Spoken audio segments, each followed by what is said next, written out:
yeah!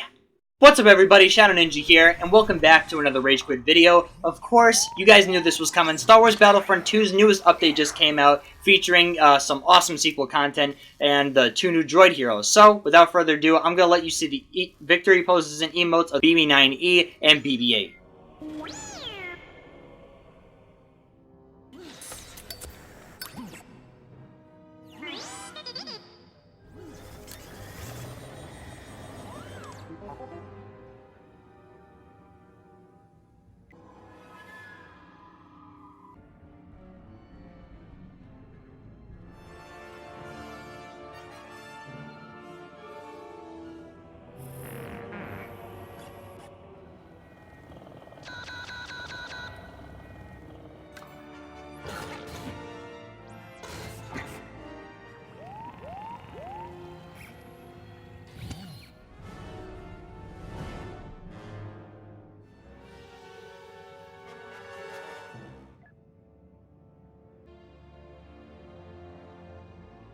Alright, now that we got all the cosmetics out of the way, and might I add, the emotes and victory poses are pretty cool. I'm not really a big fan of BB9E's, but I mean, to be honest, he hasn't had like any screen time because the only movie he showed up in was The Last Jedi.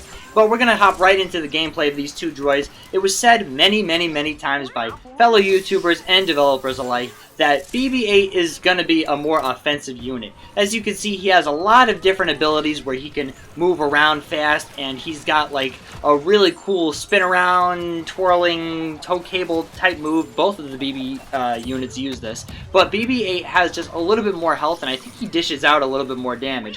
Whereas BB-9E is more defensive, and he doesn't have as much health, and all of his abilities kind of focus around teamwork. And I think now with the meta with these droid heroes is going to be strictly just jump around and just hop from place to place while spamming your electric shock primary fire button, because it's really hard for the AI bots to hit you in like co-op and instant action, so I could imagine it'll be hell for players. It's really cool though to see these two guys run around in a multiplayer game. I played a little bit of Capital Supremacy, and at first it was a little weird seeing BB9E run around, but then once you see like BB8 and BB9E like go around and just kind of mess stuff up, and I mean, you could definitely tell like there are differences between these two droids. Even though they do play a little bit similarly, there is definitely a difference between how they are supposed to play, as BB8 is a little more aggressive, as I said, where BB9E is the total opposite.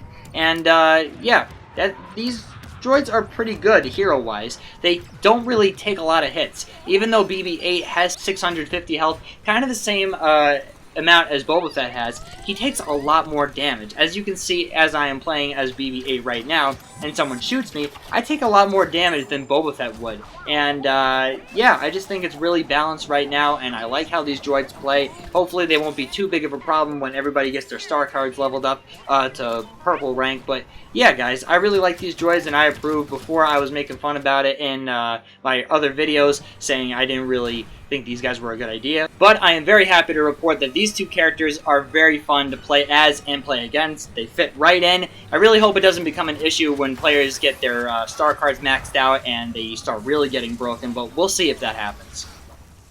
Alright, now lastly, we have to talk about the Capital Supremacy sequel era trilogy content that just dropped. And, of course, as was said in the community transmission, we got Takodana, Ajan Kloss, and Jakku. I'm not really sure why they decided to skip out on Starkiller Base. I know Crate was going to be a problem because it was kind of just one-dimensional, and with a bunch of underground stuff, I could understand where that would be a problem, but Starkiller Base, I don't know if they're going to add that maybe later down the road. It is kind of weird now because the Resistance side has a AT-ST Walker tank to kind of counter the First Order AT-ST, and it's just kind of weird, and there's LUVs kind of running around everywhere. I'm not really sure why that is, and I kind of hope that they make like a Rebel ship when they make the OT Capital Supremacy version, and that kind of gets transferred over to the Resistance, because it's kind of weird seeing two AT-ST walkers just fight. I mean, the idea is cool, but it just kind of is a little weird. But the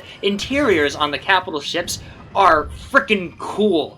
They are just like the movies. I mean, like, as well as everything else in this game, just like the movies. But it's really cool to see how the interior changes and the objective changes. It's not the same as the Clone Wars capital ship phase. There's actually like 3 phases now, and the objectives are more sporadic than before. Same rules still apply. There's still like objectives as far as command posts go. They still revolve around command post stuff, but it just is really cool to see something different. And I've only played on the Resistance version of the capital ship, not the First Order, so I could only imagine that would be super cool. And yeah, I'm pretty happy with this Capital Supremacy sequel era version. It definitely caught my attention with all the new things that are in it, and of course the new maps. And of course the sequel trilogy maps are completely redesigned for Capital Supremacy. It actually expands the maps a little bit more. As we were in co-op and things were a little bit smaller, now everything's all opened up and we can actually explore different areas of the map.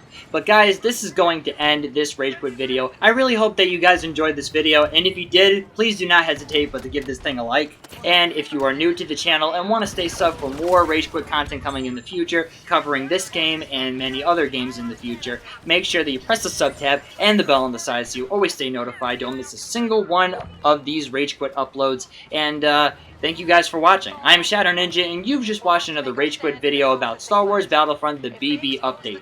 Guys, thank you for watching again, and as always, I will see you on the next one.